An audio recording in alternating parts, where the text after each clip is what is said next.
In the last video, things were very rough. This was Titusville on a normal day. But eventually things calmed down and I was able to get aboard my Pelican bass raider without fear of getting thrown overboard.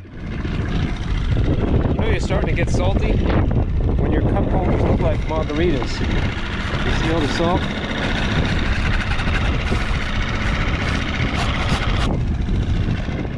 There was a spell actually where it wasn't too windy and crazy here at this mooring field, and I was able to take my little dinghy around the outside of my boat to assess the damage. Besides a couple nicks and scratches and bumps and bruises, my boat didn't look all that bad. One particular day was extremely calm, and I was able to go across the way to a little deserted island. And nobody seemed happier about that than Jabberwocky and Bayard.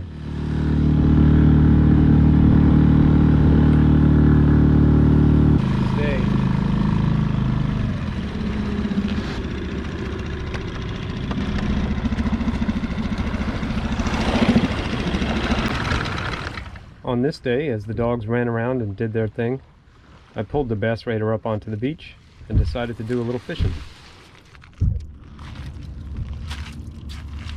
I had seen some mullet jumping around this island and figured there might be other fish hanging out with them, so I threw a topwater around.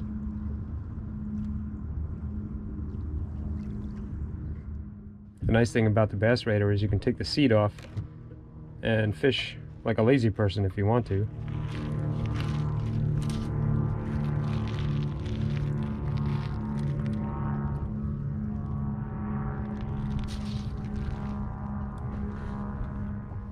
Alas, there were no fish biting, so instead I decided to get some work done.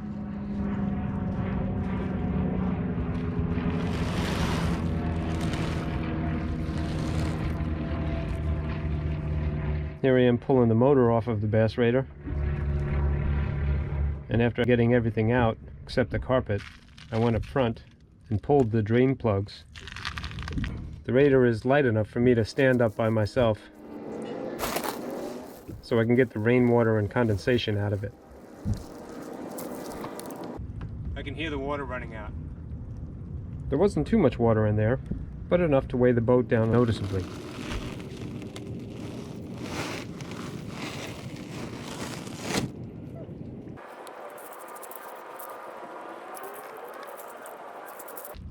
If I leave this in the water all the time, I might consider a little bilge pump or something for inside the bass raider.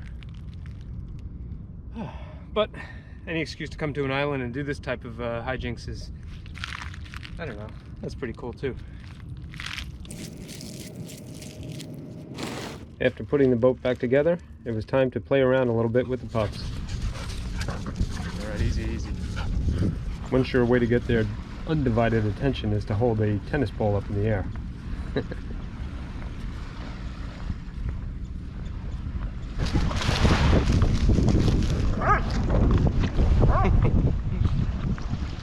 I've said it before, nothing really personifies happiness like dogs chasing a ball on a beach.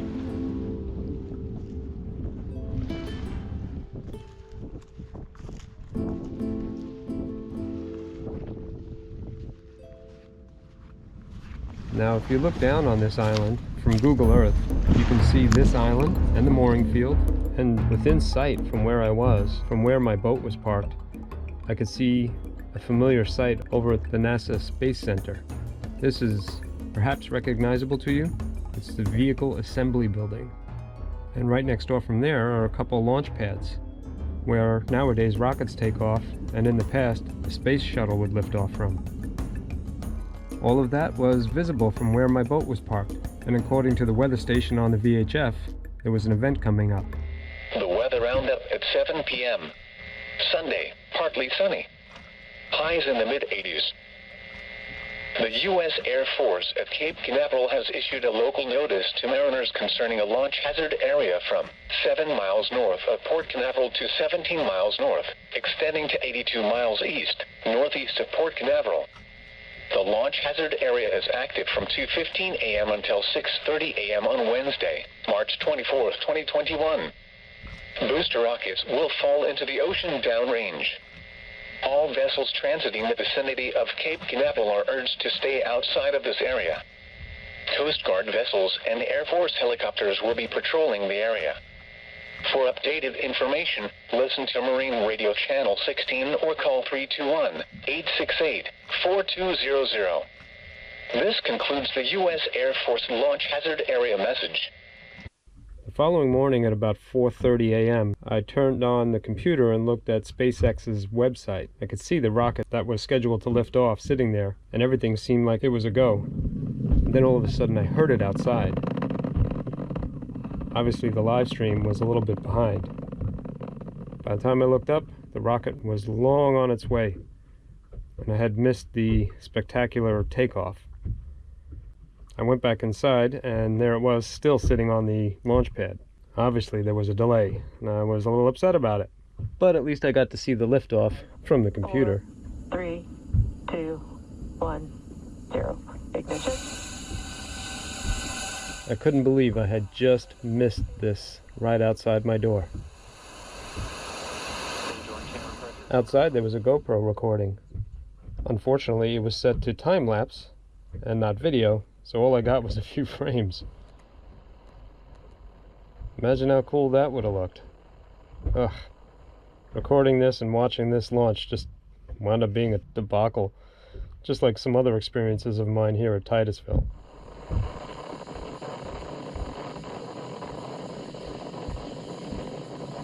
Luckily though, my friend D'Artagnan came by for a day and drove me over to the Kennedy Space Center, where we got to walk around and check the place out.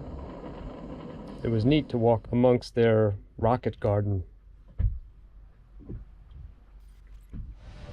Big effing rockets.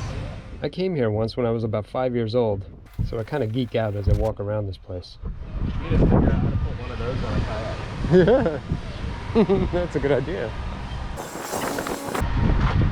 Hard to believe these things fly, man. Yeah, that looks like paper mache up there. Yeah. Even the grass looks phony. Next to this big classic rocket, it was cool to see SpaceX had a Falcon 9 here on display. That's the one that I had just seen, well, kind of, sort of, take off. They also had a display here showing the International Space Station. I've seen that thing with my own eyes fly overhead many times.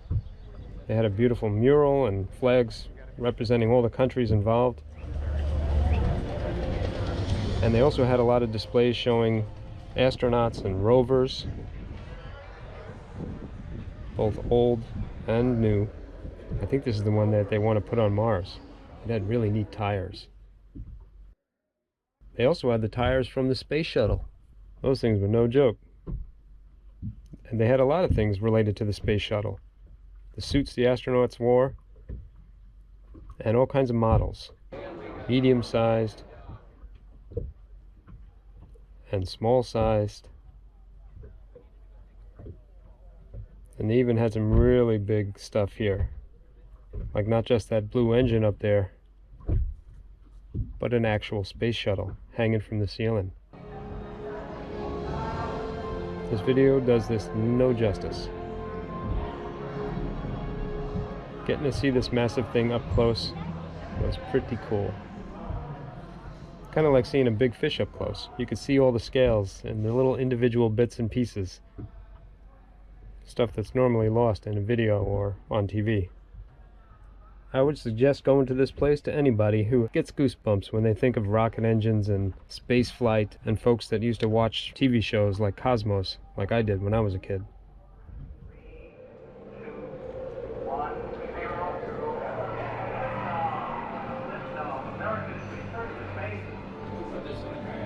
I'm going to need a bigger kayak.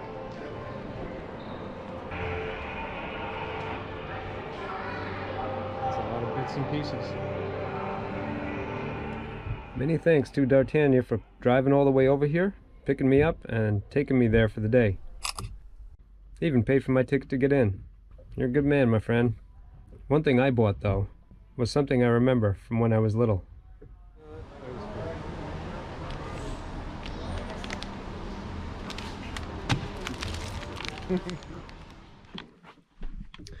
Well, I got my freeze-dried ice cream and my new mouse pad.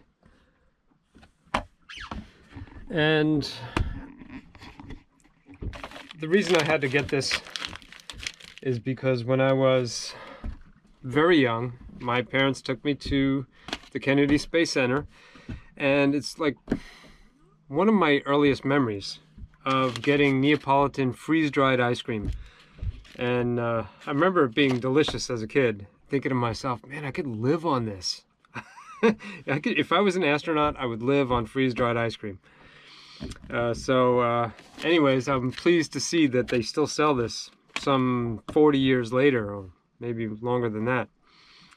So anyways, yeah, now there's nothing left but to open this up and give it a try.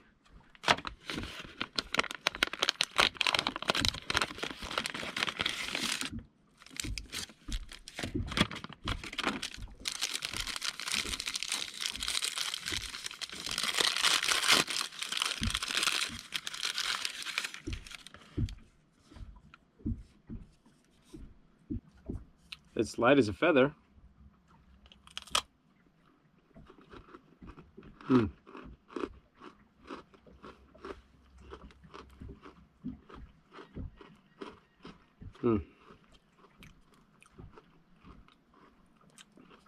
I don't remember there being a cookie when I was a kid. I remember it just being the ice cream.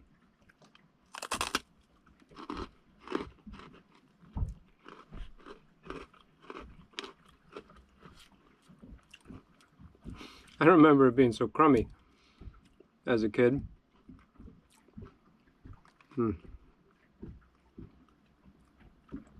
But it tastes like ice cream. It's not cold.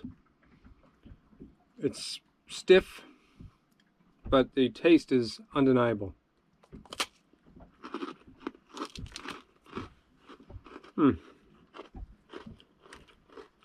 As an adult, I might want something a little more substantial to live on, but it's still pretty good. Still reminds me of my childhood, and that's a little bit of what the Great Loop is all about. It's about going out there and being carefree and visiting places that are brand new. And it certainly does feel like being a wild and crazy kid all over again, visiting these new places, meeting these new people, and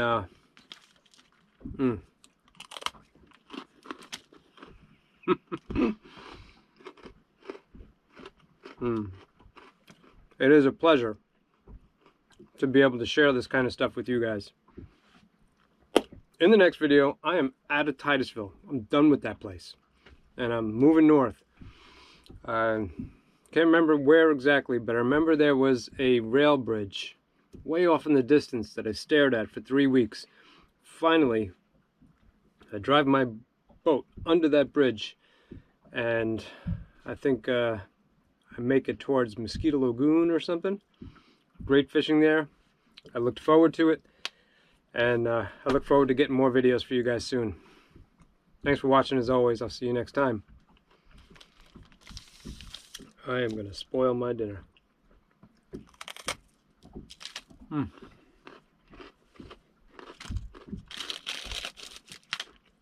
glad I didn't buy any more of these things.